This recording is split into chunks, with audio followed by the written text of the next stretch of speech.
আজকের রাতটা বেশ বড়ই ছিল। তাই রাত পেরিয়ে ভোর হতে না হতেই বনের সব পশু পাখি কোথায় জ্বালায় কিচিরমিচির করা শুরু করে দিল। সকাল হতে না হতেই তাই পাখিরা শুধু খাবারের খোঁজে। এই বনে সব পশু পাখিদের সাথে বাস করতো এক কাক পাখি। কাকও ছুটে চললো খাবারের আশায়। আজ কাকের কপাল বেশ খারাপই মনে হচ্ছে। এত ক্ষুধার পরেও কাক কিন্তু খাবারের জন্য তেমন কিছু খুঁজেই পেল না। কাক মশাই উঠতে লাগলো আর খাবারের খোঁজ করতেই থাকলো। খাবার খোঁজ করতে করতে দুপুর হয়ে গেল, কিন্তু কাক তাও কোনো খাবারই পেল না। এদিকে আজকের দিনের রোদটাও বেশ কড়া। খাবার খুঁজতে খুঁজতে কাকের বেশ কষ্ট হয়ে গেল। এই কড়া রোদের মধ্যে সে আর উঠতেই পারছিল না যেন। রোদ থেকে বাঁচতে আর একটু বিশ্রাম নিতে সে বসে পড়ল একটি গাছের ডালে।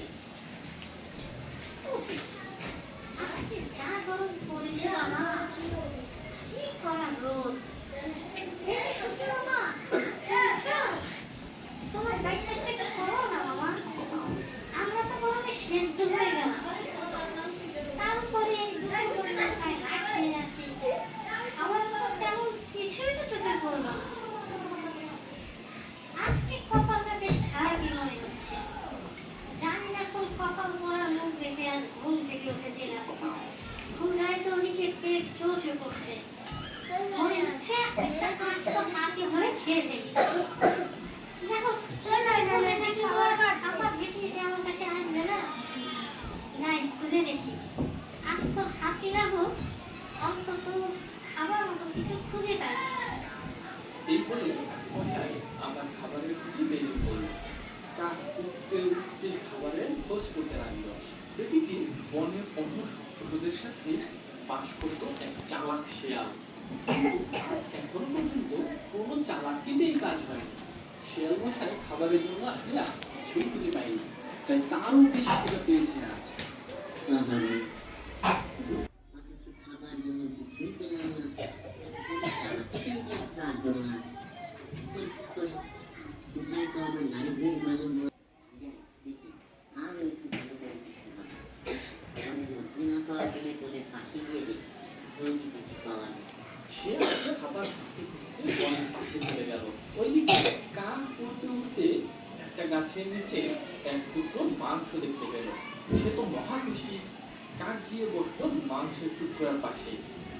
যাক বাবা, একটু মাংস তো পাওয়া গেল, বাঁচা গেল।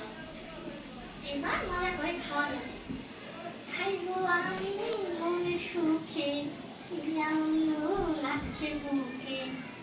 এই বলে সে মাংসের টুকরো নিয়ে গাছের ডালে গিয়ে বসলো।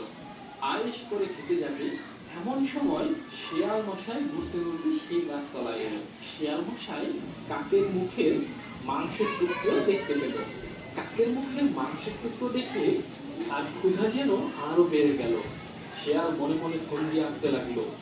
মনে মনে শেয়াল বলল, এই মাংসের টুকরো তো আমার চাল দিচ্ছে, ওঠার সময় এই মাংসের টুকরো তো আমার খুবই ভালো লাগছে খেতে। কিন্তু কি করে কাকটাকে বোকা বানানো যায় দেখা যাক। এই ভেবে শেয়াল কাক মশাইকে বলল, কাক ভাই, ও কাক ভাই, তোমার চেহারা কত সুন্দর, কি সুন্দর তোমার পালক, তোমার কৃষ্ণর ঠোঁটের কথা কি আর বলবো, আর তোমার চোখ কেমন টলটলে, যেন চোখের কালো জল।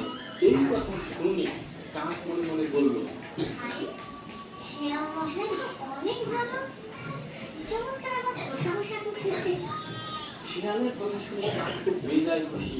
শিয়াল দেখলো প্রশংসা শুনে বোকা কাক খুশি হয়েছে। তখন শিয়াল বলল, কিন্তু একটা আফসোস কি জানো কাক ভাই, তোমার স্বভাবই খুব সুন্দর, কিন্তু দুঃখের ব্যাপার তুমি তো গান গাইতে জানো না। তোমার কণ্ঠে গান খুবই সুন্দর আর মিষ্টি লাগছে। এই কথা শুনে কাক মনে মনে বলল, আরে বোকা শিয়াল, কি বলেছি আমি গান গাইতে জানি না? আমি এখন দেখিয়ে দেবো যে আমি কত চমৎকার গান গাইতে জানি, আর আমার কণ্ঠ কত সুন্দর আর মিষ্টি। মনে মনে এই কথা বলে কাক মনের সুখে গান গাইতে শুরু করলো। আহ কি আনন্দ আকাশ। যেই না কাক গান গাইতে হা করলো, মাংসের টুকরো গেল নিচে পড়ে। শিয়াল মশাই মাংসের টুকরো পেয়ে কাককে বলল, কাকা তোমার সব কিছুই খুব সুন্দর আর ভালো, তবে তোমার বুদ্ধিটা একটু কম।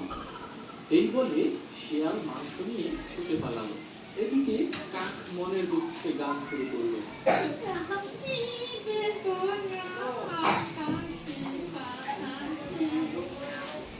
বন্ধুরা